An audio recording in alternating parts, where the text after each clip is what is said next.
Hi mga bakla, quick update tayo. So, ayun na nga, check out na ako sa pangatlong pakaingay. Gracias. So, mag-check out na tayo sa, nag-check out na ako sa, sa pangatlong hotel na pinag-stayan natin. Tapos, finally, mag-stay na tayo sa, for long term. So, magbabayad ako ng advance and deposit. Tapos, guy, napakamahal guy.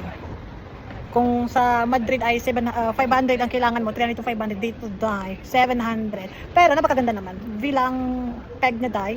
Tapos sa front ng beach, front beach. And meron tayong pool. Ganun kasyala tayo die. Bakla. Alam niyo, pinaka-problema ko mga bakla, hindi ko alam kung paano magbabayad next month. So, pero at least it's good for 1 month. Yung babayaran natin is for 1 month siya at least. Kasi pag nag-hotel tayo mga bakla ng 1 month, same lang din ng price. Same lang din ang babayaran natin, pero at least doon ay babayaran natin na half, tapos may half na deposit.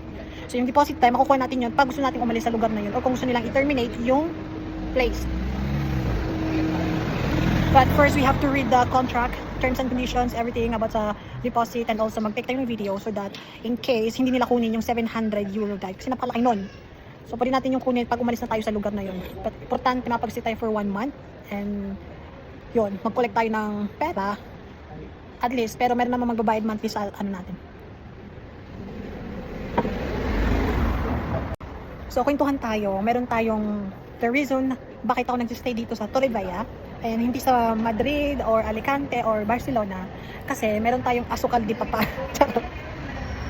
Asukal di papa, siya yung nagbabayad ng lahat ng bills ko dahil including apartment, everything, binabayaran niya dahil. Tapos ang conditions lang is kailangan i-meet ko siya every time na, like once in 3 days, twice in 2 weeks, ganun. So ngayon, chill lang tayo, hintayin natin yung magsusundo sa atin, tapos lilipat na tayo sa ating bagong tahanan. Okay? So lilipat na tayo sa bagong nating tahanan. Okay? So good luck sa ating. Good luck! Ciao! So ayun na nga guys. Ang importante makapag-settle na tayo. Pag nakapag-settle na tayo doon,